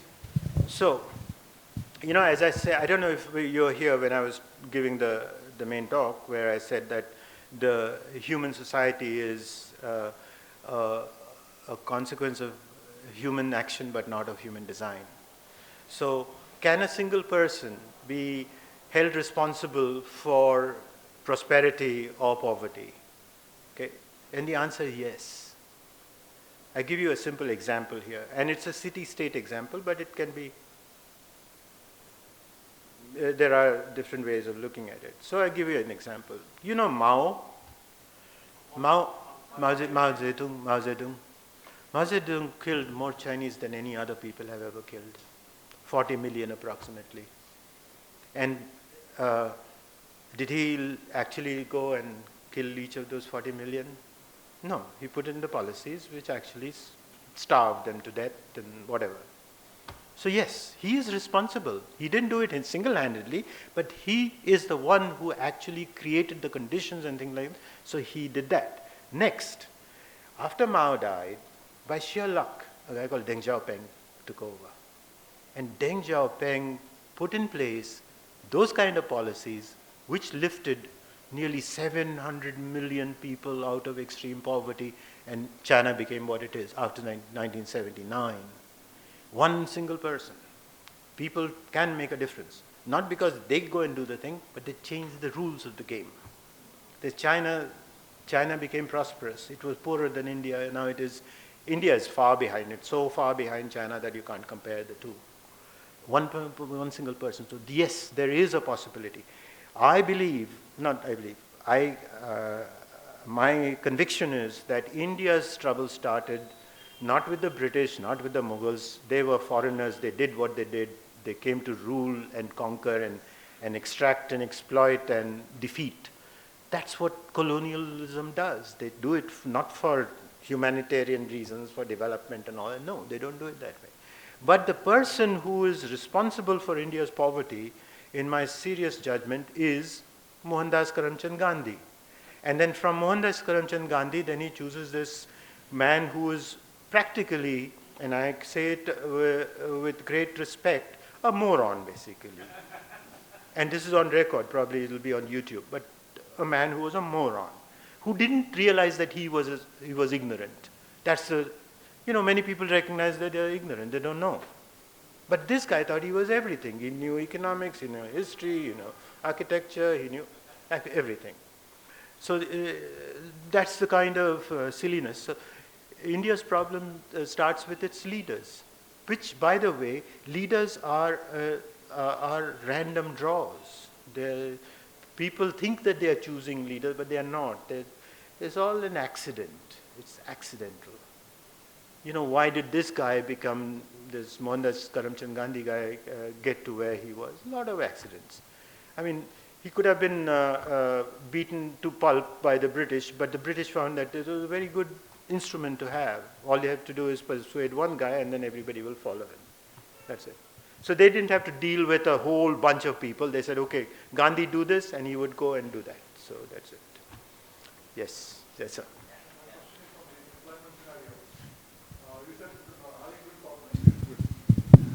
But if you don't know how to utilize or kind of channelize the energy and create wealth, Yeah. we end up having. Good point. So the thing is this. Firstly, nobody has to create employment. This creating employment is a silly idea. It's just people need to be allowed to do what they want to do. So many people will say, okay, I'm going to start this business and I'll employ people. But if you're not allowed to do it, the thing is, more people means more exchanges, more production and all that, and that is that. The larger the country, the greater the market, the more production, the more exchanges, the more wealthy they are. That's the basic idea. You say if they are not employed, how can people not be employed? People like to work, people like to produce, unless somebody is putting a barrier to that. They say, no, you can't employ. In India, which is the policy, industrial policy prevents people from creating industries. You wouldn't believe it, but the labor policies prevent it. But nobody is looking at and saying, let's reform labor, let's reform industrial law. That is why we are poor. We are not able to employ people because of the laws that are on the book. Why are the laws there? Can they be changed? Yes, they can be changed by the politicians and the bureaucrats. But if they change the laws, they will lose. The Indians will gain, but they will lose. A simple statement was made by Lee Kuan Yew, who was the first Prime Minister of Singapore. He said at some point where he was retiring and all that, he said, you know, we achieved something. Singapore became rich, we did not become rich. We meaning the politicians. And exactly the opposite statement can be made by every politician in India. India didn't become rich, we became rich. You just think about it, you know. There's a difference in the way things get done. You were in Japan, and you see, the Japanese are a different kind of people. They are not dirty. I was on the road between Nasik and Bombay, stopped at a little waterfall, you know, in the monsoon, this waterfall. Stopped there were a whole bunch of people, and the whole place was littered with garbage. People have soft drink covers, you know, kurkure wrappers, damn thing. You will never see that in a place like Japan. They'll feel ashamed to throw something on the ground. That's it. That's their culture. Our culture is, chalta hai, throw it out.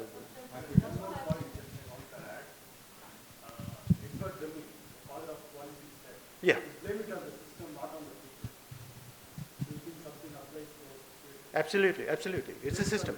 Yeah, see, the thing is, we as individuals have to take the system as an external factor, just like weather. An individual cannot change it. But a lot of individuals together can change it. After all, revolutions are created out of that. Yes, sir. Sir, you mentioned about the government being bad in India. Yeah. If the keys were given to you and the power was given to you, what would you do to change the system? Yeah. So this is a good question, because as a thought experiment, it has been tried, by the way. So there was this guy in New Zealand, okay, and David Longi is the name, and he was appointed the Minister of Education. All right, that equivalent of a Minister of Education, this that. Now, New Zealand schools were really, really badly performing, very badly performing. Among the OECD countries, the rich countries of the world, their school report was getting an F grade. You know what David Longi said? You know, the problem is the government, so we want to establish. They abolished the Ministry of Education. He was the Minister of Education, he abolished it. And then New Zealand schools are one of the best schools now, because the government got out of this thing. Everybody then said, oh, I want to run a school. And the other guys, I want to run a school. So then they started schools, and the ones that succeeded were not because they got permission from the government, but because people said, this thing works, that thing doesn't work. That's it. Competition it brings out the thing. So that's it. So if I was the dictator for one day, first thing I'll do, I'll abolish, like we have 360 or 100, whatever number of ministries, abolish all of them except for the thing that you need internal revenue, a little bit of tax collecting, very little. And then you need some police, a judiciary. That's it. Everything else, do whatever you feel like doing. No permission required. But if you steal, if you use force, and if you defraud, then throw the book at that person. Very few laws. You should have very few laws. If there are too many laws, it means that there is something wrong. So, firstly, like abolish income tax, this, that, because if you abolish income tax, all this tax terrorism won't happen. Tax terrorism, I am the Prime Minister, you're the businessman, unless you do what I tell you, otherwise I'm going to send the tax people after you. We'll audit kar lega tumko. That's it. So that's the problem. What's your take on the caste system? The caste system is like slavery. The caste system, just like slavery, is government mandated. Slavery was government. You see, you cannot have slavery unless there is an institution which uses guns to enforce that. Okay. So slavery and all kinds of laws, segregation laws and caste system is imposed by the government. Now the government says, if you are caste A as opposed to caste B, you get this, you get that. So there is conflict between people. Social fabric gets destroyed because people then have to fight for whatever they have to get. Differential privileges. Okay? So differential privileges means that then people fight with each other. And this system was put together by the colonial government, which made sense. Colonial governments don't do it for humanitarian reasons. They do it for profit and treasure. And therefore they put this system together, which when the new people took over after the British left, they said, wow, this is a great system, let's just keep it going. Yeah, so caste system is a consequence of the government. Now, look at that Mohandas Karamchand Gandhi guy again. He said, these are Harijan. One kind of people become children of God, Hari, the people of God. So what am I? People of Satan? What kind of nonsense is this? Everybody should be equal. There should not be discrimination based on anything other than, I like you, I'll work with you. I don't like you, I'll work with you. But the government should not be discriminating. That means that there is a institutionalized discrimination, and that is wrong. All you had to do was caste we will not talk about. We will not recognize anybody's caste. We will not measure anyone with caste. We'll measure, maybe you don't have enough food to eat, or you have enough food to eat. Maybe that would be measured, but not which caste you are. But this is much more complex than Suffering, who didn't have food to eat, so imagine. You had some food. Would you give that person the food? Okay. So now you admit that you have human tendencies, that you will help a person in need. Do you think that you are kind of unique in this thing, or most people are like you? Not many. I think there's very few psychopaths and sociopaths who will not help when you need. Very few. The point is, society takes care of people. We as individuals take care of our neighbors, of people who live around us. The moment someone else puts a gun to your face and says, you do this, and there's loss in the system, they take 100 rupees by robbing you 100 rupees, and then 5 rupees goes to and they keep the 95 rupees. When you give very mindfully. But it still needs some kind of a... It needs an organization, an institution. But what I'm trying to say, the government is the wrong institution. That's what I said. Because the government has a gun, it should not ever involve itself in any activity which intrinsically is non-violent. You see, education doesn't require violence. You don't have to shoot people in education. Whereas in war, you have to shoot people because there's violence going on. Therefore, government should be in it. Police requires guns because there are people who would use guns to thieve or, steal and rob. So therefore, police needs guns. But the guns are not required in charity. Guns are not required in education. Guns are not required in running an airline. Why should the government run an airline? Does airline require guns? No, it doesn't. So then why should it be? It's a very simple test I am proposing for you. Does the activity inherently involve violence? If it does not, Government should not be in it. Why? Because the government is the only force, the only institution which has a monopoly on the use of force in a territory. Nobody else can do it. Monopoly. That a legitimate monopoly. They have the legal right to do it. And that is what makes it. You know, there are gundas who will carry guns, but they are not doing it legitimately. They are not a monopolist. But the government is the only monopolist. That's why. And I think that the society which cannot take care of its poor people, people in need, is not really worth a society. They should really commit suicide.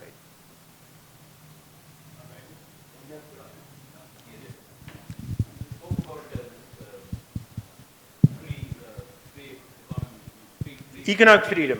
Yeah. Economic freedom. Yeah. But don't you think that people could be exploited? There should be some sort of control.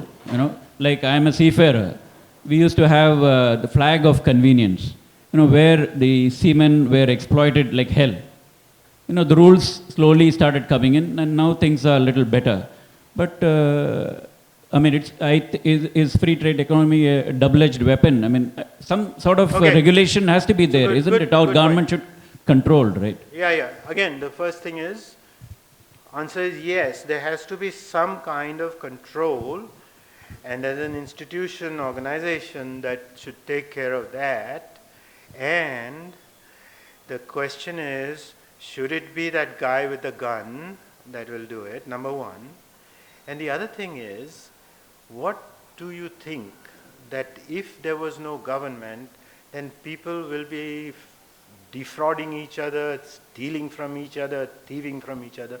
That's a very, very flawed view of human nature. That is not true, actually, number one. And remember what I said about the profit motive? The profit motive is a very, very good disciplinary arrangement. I'll give you an example.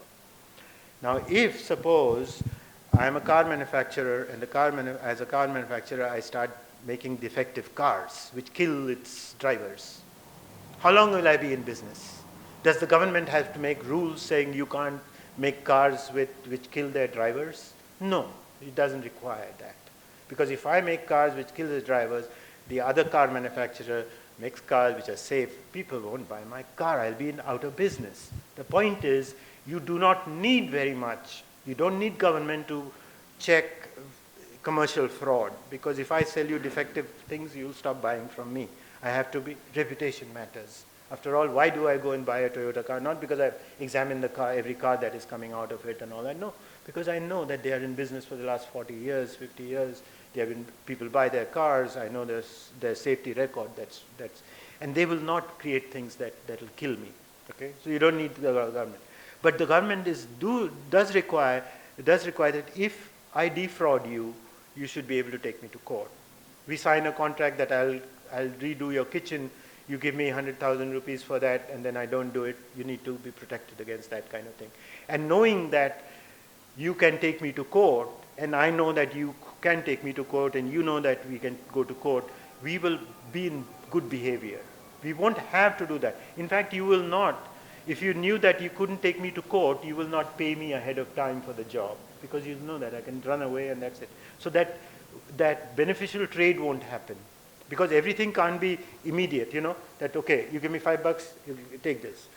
A lot of things require time, and that means contract. And contract, if they are unenforceable, then you won't have a contract. So that's the short answer to your question. The answer to your question is that no, we do not need, everything doesn't need government. There are alternative mechanisms, and the market has a way of disciplining people. The discipline of the market, carrots and sticks. You do bad things, you go out of business.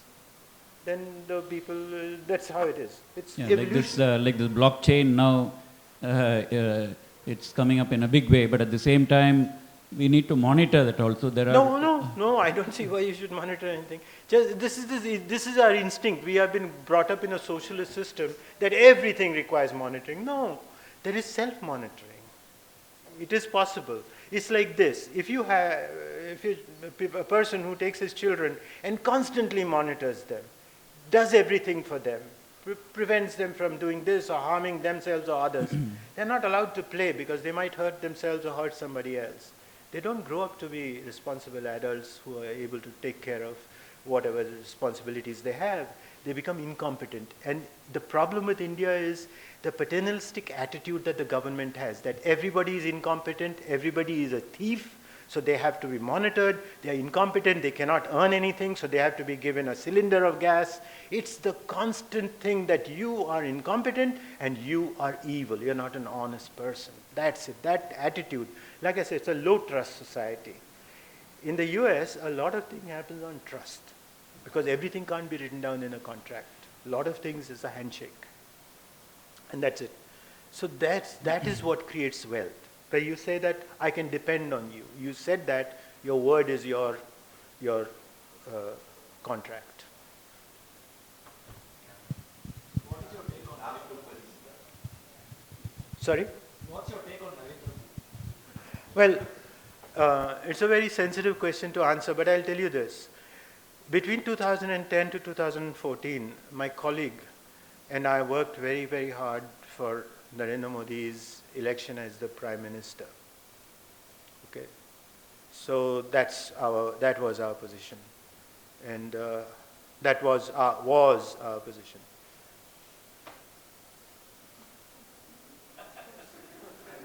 He doesn't want to say anything after, because we had a lot of private conversations about that. But all I would like to say is, that the admiration ended as long as he was the Chief Minister of Gujarat. Yeah, because as a Prime Minister, he evidently is not interested in what needs to be done to make India. I think India requires freedom. India became independent, it didn't become free. Okay? It became independent. Now, freedom and independence and democracy are entirely different things. Democracy and freedom are not the same thing, okay? You can have ultimate democracy with no freedom, and you can have ultimate freedom with no democracy. I'll give you an example. If you have democracy in a prison where all the prisoners are allowed to vote who is going to become the prison warden among the prison guards, that's democracy. But they're not free just because they get to choose who their master is going to be, who the prison guard is going to be. We choose our political masters as the servants or slaves in a system. So the government is the principal or the master, supreme, sovereign, and the people are slaves, which is encoded in the Constitution. The American Constitution actually is different. It says that the people are the sovereign and the government is an agent. So the government is given some task to do, and that it is what it does, and if it doesn't, then we the people, the first three words of the Constitution says, we the people. Whereas in India, it is the government of Britain who created the system, British government, to rule over Indians, and then when they left, they just changed the British India Act or something into the India Act or something. From Indian Administrative Service, it became, from Indian Civil Service, ICS, it became Indian Administrative. The structure, the rules are the same. The Police Act of 1862, all these acts, Police Act and criminal law and all, is all made by British. Did you know that in India, what two people do in the privacy of their own bedroom is something that the government is interested in? So it criminalizes certain kind of sexual behavior, which the British imposed in India about 200 years ago, and the British themselves don't have those laws, but they have it in India. You just imagine, India is ruled by dead Britishers. I'm not making this up. Look at the rules and say who made it? Dead Britishers. Yes, I have written the Constitution, and it's available on my blog site. Yeah, and I'm going to talk about that in Delhi next Saturday, just 5 days, where I say what a constitution. Firstly, it should be readable. I showed you the American Constitution. It should be something like this, that in every language, Hindi, English, Bengali, Marathi, whatever, that's number one. And it should be that you and I can sit down and say, Acha, this is what it means. Do we agree or not? You understand what I'm saying? We should be able to sit down, discuss, and say, Acha, theek hai, this is good. And the Constitution should be, everybody should agree to it. Only those rules should be in the Constitution that everybody says yes. If I say let me put one simple rule. Simple rule, government cannot discriminate based on religion. Okay? Suppose that's a constitutional rule. Now, who will disagree? कोई बोलेगा, no. Will anyone say, no, it should discriminate based on religion? No, most reasonable people will say no, it's fine with it. That's it. So we need to rewrite the constitution, not amend it.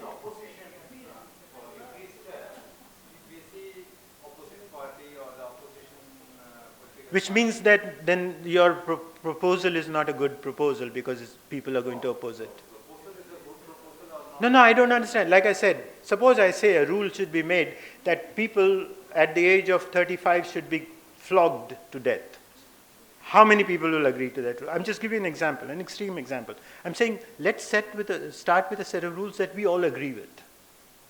And then we can say that, okay, this person is not agreeing, and then we'll know what to do with that person. So the rule says that everybody should be treated equally. And if someone says, no, I want to be given privileges, then you say, okay, now we know what you're made of. What we see is in Lok Sabha, many days are washed off because of walkout. That is because the system is so flawed. We are talking of a different system now. We are talking about that, listen, if you try to amend the constitution, it's not possible because, somebody is already gaining the thing if he's going to lose that. So therefore, the constitution is not to be amended, it is to be replaced. That's the idea. You replace it. Lock, stock and barrel, not made changes or that. It cannot be changed. Suppose you need a boat. Instead you have a car. You can't make marginal changes and stepwise changes to change a car into a boat. If you need a boat, you better build a boat. Don't try to make a boat out of a car. And that too by replacing one wheel one day and maybe the windshield the other day. No, not like that. You have to. Once you recognize that you need a certain instrument, you better create that instrument. It's not there, it's not there.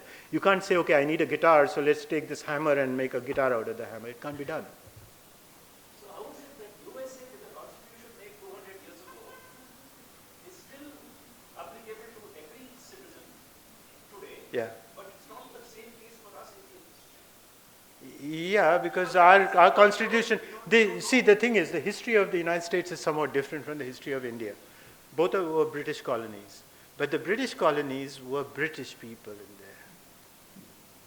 The United States was not a colony of Native Americans.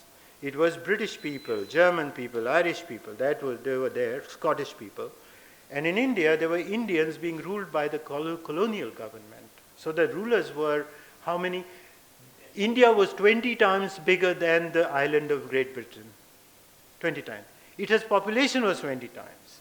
So there was one Britisher for every 20 Indians. And that one Britisher, a few thousand of them, came and ruled over 100 million people. Just imagine.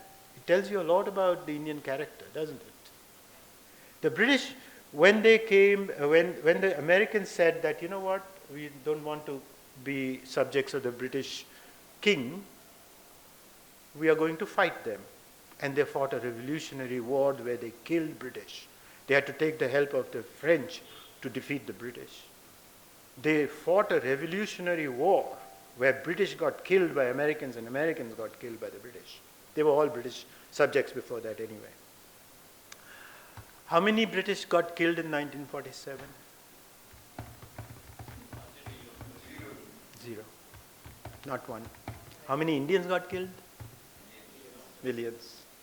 So just think about it. They left intact the entire structure. They handed over the keys to the building, and then the new management took over. Same system, new management. The last Englishman to rule India. So there you are.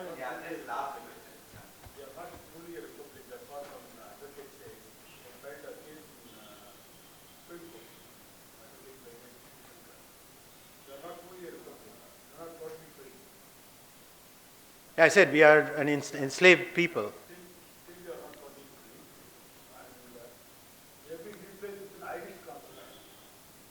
No, it's a British constitution. I would disagree with it. 250 articles of the 300 articles are from the British India Act of 1935. 1935, by the way, when the British Parliament passed that act. So it's a Indian constitution is basically British made. I don't know about the Irish constitution. After all, Ireland was ruled by whom? British people. The British people raped Ireland for quite a number of centuries, yeah. So they fought a lot of wars. Anyway, thank you very much. Do you think we react only to crisis, like the 1991 crisis, the dismantling that took place at that time, the license Raj, which was literally dismantled, and I think No, it was not dismantled. But the other thing is, at least substantive reforms took place. yeah, so the thing is, I'd like to first clarify one point. When you say we, I think we should not include ourselves. Okay, number one. Yeah, so it is possible that crisis is what they were responding to. And do we only respond to crisis? It all depends on the leadership, no? If the leadership recognize that this is an ongoing crisis, it's not just a balance of payment crisis, it's an ongoing crisis, it should have done something. But the leadership doesn't know. It doesn't understand that. The people who are in leadership are not there to do great things for India. They are there to enrich themselves, either with money or with power. That's the whole story.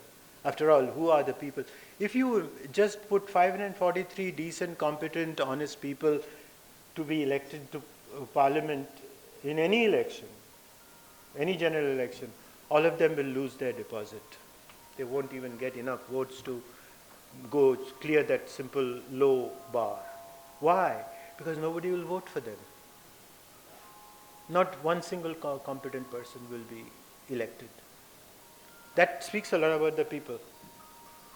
Thank you, sir. Thank you. Thank you. You have his mail ID. I have given it in the invitation.